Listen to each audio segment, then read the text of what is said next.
Hello friends, welcome back to Swathi Muthyam. ఎలా ఉన్నారు అందరూ? Hope you are all doing good. And ఇవాళ టూర్ వీడియో కాదు, కుకింగ్ వీడియో కాదు, అండ్ ఫన్ వీడియో కాదు. ఇది ఒక ఇన్ఫర్మేటివ్ వీడియో అనమాట. ఐ డోంట్ నో మీలో ఎంతమందికి తెలుసో, బట్ మేము రీసెంట్గా మెల్బర్న్ నుంచి బ్రిస్బన్ షిఫ్ట్ అయ్యాము. అండ్ ఈ హౌస్ షిఫ్టింగ్ ప్రాసెస్ ఇండియాలో లాగా సింపుల్ ప్రాసెస్ కాదు, ఇక్కడ చాలా పెద్ద process. So why not I tell you అనుకున్నాను, సో దట్ మీకు కూడా తెలుస్తుంది. అండ్ ఆల్సో ఎవరైనా ఆస్ట్రేలియాకి వచ్చే ప్లాన్ ఉంటే వాళ్ళకి మాత్రం చాలా చాలా చాలా యూస్ఫుల్ వీడియో ఇది. బిఫోర్ స్టార్టింగ్, ఇప్పుడు బ్రిస్బెన్లో ఉన్నాం కదా, ఇది మెల్బర్న్ అంతా చల్లగా ఉంటుంది. ఇక్కడ ట్రాపికల్ క్లైమేట్ అనమాట, చాలా ఎండగా ఉంది. లోపలికి వెళ్దాం రండి. మేము మెల్బర్న్ నుంచి బ్రిస్బెన్ రావాలంటే లైక్ సడన్గా వచ్చేలేదు. మళ్ళీ ఇల్లు చూసుకుని సెట్ అవ్వటానికి ఒక ట్రిప్ వేసామన్నమాట, ఒక 5 day ట్రిప్స్. అండ్ ఆ ట్రిప్కి స్టే, కార్, ట్రావెల్, ఫుడ్ ఇవన్నీ కలుపుకుని ఒక $2,000 అయింది. ఎందుకు ఇంత తలనొప్పులు అనుకుంటున్నారా? I tell you the process. ఇలా లాంగ్గా కాకుండా సింపుల్గా మీకు 5 స్టెప్స్లో చెప్తాను, ఫాలో అయిపోండి. స్టెప్ 1 ఏంటంటే, ఫస్ట్ మీరు ఎక్కడ ఉండాలనుకుంటున్నారు, ఎంతలో ఉండాలనుకుంటున్నారు, ఎలాంటి లొకాలిటీలో ఉండాలనుకుంటున్నారు అనేది డిసైడ్ అవ్వాలి మీరు. విచ్ మీన్స్ సిటీలో ఉండాలనుకుంటున్నారా, సబర్బ్లో ఉండాలనుకుంటున్నారా, అదే సబర్బ్లో ఉండాలి అనుకుంటే ఏ సబర్బ్లో ఉండాలి అనుకుంటున్నారు, ఇలాంటివి మీరు ఫస్ట్ ఫిక్స్ అయి ఉండాలి. సో మీరు ఫస్ట్ టైం కనుక వస్తుంటే మీ దగ్గర ఇంకా కార్ ఉండదు కదా, సో మీకు సూపర్ మార్కెట్స్కి వాటికి కమ్యూట్ చేయడానికి ఈజీగా ఉందా అని చూసుకోవాలి. లో ఇండక్షన్ స్టవ్ ఉంటుంది అండ్ గ్యాస్ స్టవ్ ఉంటుంది. మేక్ షూర్, మన ఇండియన్ కుకింగ్కి ఇండక్షన్ చేసుకోవచ్చు, బట్ నేనైతే రికమెండ్ చేయను. So make sure gas stove ఉన్న హౌస్నే సెలెక్ట్ చేసుకుంటారని.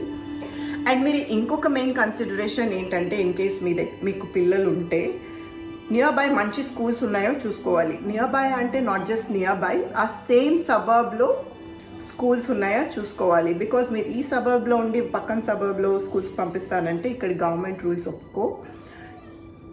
You should be near by 2 kilometers 3 kilometers ఇలా రేంజెస్ ఉంటాయి. ఆ స్కూల్ లొకాలిటీ ఏరియాలో హౌస్ ఉంటే ఓన్లీ దెన్ మీ పిల్లల్ని అడ్మిషన్స్కి అలో చేస్తారు.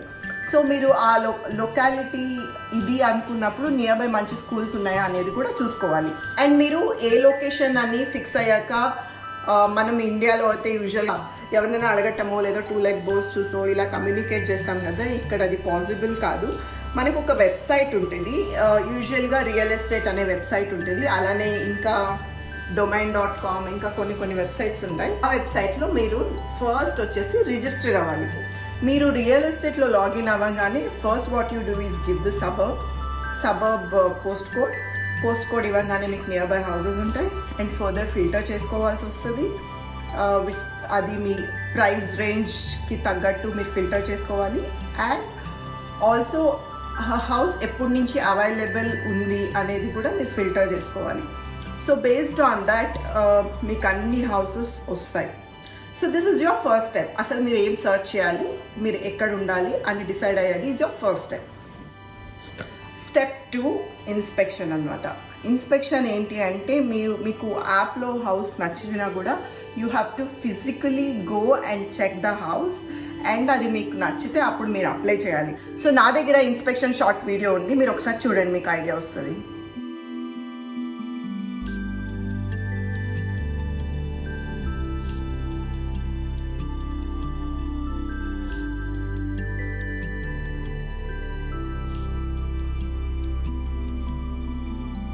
సో చూసారు కదా, మీరు ఒక హౌస్కి ఇన్స్పెక్షన్ బుక్ చేసుకున్నప్పుడు మీరు ఒక్కళ్ళే కాదు, మీలాంటి ఒక 10 to 15 ఫ్యామిలీస్ వస్తాయి. సో మీరు అది మీకు నచ్చి మీకు అప్లై చేద్దాం అనుకున్నా అది మీకే వస్తుంది అనే గ్యారంటీ లేదు. సో మీరు మల్టిపుల్ హౌసెస్ ఇన్స్పెక్షన్ బుక్ చేసుకోవాలి. లైక్ నా చిన్న సజెషన్ ఏంటంటే, ఒక 3-4 days పెట్టుకుని ఈచ్ డే ఒక 5-6 హౌసెస్ ఇన్స్పెక్షన్ బుక్ చేసుకునేలాగా యాప్లో ప్లాన్ చేసుకుని 4-5 days అలా స్లాట్ పెట్టుకోండి. సో దట్ మీకు నచ్చి అప్లై చేసినప్పుడు ఏదో ఒక హౌస్ దొరుకుతుంది. సో ఇది అనమాట ఇన్స్పెక్షన్ ప్రాసెస్, విచ్ కవర్స్ ఆ స్టెప్ 2. స్టెప్ 3 అప్లై చేయటం. అండ్ ఈ హౌసెస్ మీరు ఇన్స్పెక్ట్ చేసినప్పుడు మీకు ఏ హౌసెస్ అయితే నచ్చుతాయో వాటికి మీరు అప్లై చేసుకుంటూ వెళ్తారు యాప్లో. అండ్ యాప్లో అప్లై చేయటం అంటే it's not a button click. మీరు ఫస్ట్ టైం కనుక యాప్ యూస్ చేస్తుంటే మీకు ఒక ఫామ్ ఫిల్ చేయాల్సి ఉంటుంది. అందులో మీ డీటెయిల్స్, ఎవరెవరు ఉంటున్నారో వాళ్ళ డీటెయిల్స్, వాళ్ళు ఎక్కడ వర్క్ చేస్తున్నారు, మీరు ప్రీవియస్ టెనెన్సీ హిస్టరీ ఇవన్నీ కూడా ఉంటాయన్నమాట. ఇన్ కేస్ ఇప్పుడు మేము షిఫ్ట్ అయ్యేటప్పుడు మాకు ప్రీవియస్ టెనెన్సీ హిస్టరీ ఉంది కాబట్టి అది చూసి వాళ్ళు డిసైడ్ అవుతారు, okay these people are good to go అన్నట్టు డిసైడ్ అవుతారు అన్నమాట. సో ఫస్ట్ టైం వచ్చే వాళ్ళకి ఇలా టెనెన్సీ హిస్టరీ ఉండదు కాబట్టి కొంచెం చాలా కష్టం అవుతుంది. మేము కూడా ఫస్ట్ టైం వచ్చినప్పుడు మాకు ఒక 1 month స్పాన్ పట్టింది ఇదంతా అర్థం చేసుకుని అప్లై చేసుకుని. అండ్ ఇలా హిస్టరీ లేదు అని ఇలా when there is other option మాకన్నా ఎందుకు ఇస్తారు వాళ్ళు. సో ఇలా అప్లై చేసేటప్పుడు ఫస్ట్ టైం వచ్చేటప్పుడు మెంటల్లీ ప్రిపేర్ అవ్వండి. ఇంకొంచెం ఎక్కువ టైం పడుతుంది బికాస్ మీకు టెనెన్సీ హిస్టరీ ఉండదు కాబట్టి. ఫస్ట్ టైం వచ్చే వాళ్ళకి ఫస్ట్ షూర్గా ఎంప్లాయర్కి కాల్ చేస్తారు, కొలీగ్స్కి కాల్ చేస్తారు to make sure financial details అన్నీ కరెక్ట్ ఉన్నాయా లేదా అనేది వాళ్ళు వెరిఫై చేసుకొని ఇల్లు ఇస్తారనమాట. And there are 2 more tips which I want to give first time వచ్చే వాళ్ళకి. ఇప్పుడు ఒక హౌస్ $400 per week ఉందంటే make sure you increase $5 or $10 per week, which is like $4-10 per week కి మీరు అప్లై చేస్తున్నారు. Then they give you importance.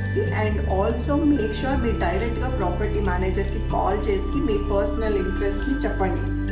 That's when they consider you more. ఇలా apply చేస్తే మీకు వచ్చే ఛాన్సెస్ కొంచెం ఎక్కువ ఉంది. So next step 4 is house approval process.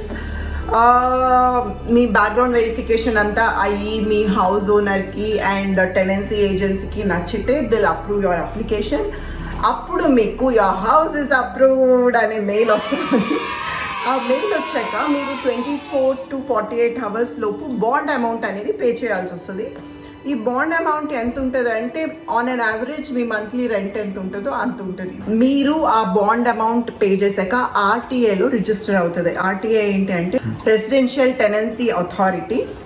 So ఇందులో రిజిస్టర్ అయితే దట్ ఈస్ లైక్ మీకు టెనెన్సీకి ఉన్న అగ్రిమెంట్ అనమాట. ఆ బాండ్ అమౌంట్ ఆర్టీఏలో రిజిస్టర్ అవుతుంది. And then apart from bond amount మీరు ఒక 1 month రెంట్ అనేది అడ్వాన్స్గా పే చేయాల్సి ఉంటుంది. ఇట్ డిపెండ్స్ మంత్లీయా ఫోర్ట్నైట్లీలా అనేది డిపెండ్స్ ఆన్ ద ఏజెన్సీ. ఎవరైతే ఫస్ట్ టైం వస్తున్నారో మెంటల్గా ప్రిపేర్ అయి ఉండండి. Almost 2 times of your rent first ఇచ్చేయాల్సి వస్తుంది. ఇక్కడ రెంట్స్ అరౌండ్ 1600 to 2000 వేరీ అవుతుంది per month, which is into 2 మీరు ఫస్ట్ టైం పే చేయాల్సి వస్తుంది. సో అరౌండ్ $3,500 to $4,500 అనేది రెడీగా పెట్టుకోండి. ఈ అమౌంట్ పక్కన పెడితే మీరు కండిషనల్ రిపోర్ట్ అనేది ఇస్తారు. అది మీరు 3-4 daysలో మీరు ఆ కండిషనల్ రిపోర్ట్ అగైన్ సబ్మిట్ చేయాలి. అండ్ ఈ రిపోర్ట్ ఏంటి అంటే మీకు ఆల్రెడీ ఈ రూమ్ ఆర్ హౌస్ అనేది ఏ కండిషన్లో ఉంది అనే మీకు రిపోర్ట్ ఉంటుంది. లైక్ ఓకే ఈ లైట్ పనిచేయట్లేదు, ఈ లైట్ ప్రాబ్లం ఉంది, ఆర్ ఈ గోడ మీద ఈ గేట్ ఉన్నది అనే రిపోర్ట్ మీకు ఆల్రెడీ ఉంటుంది.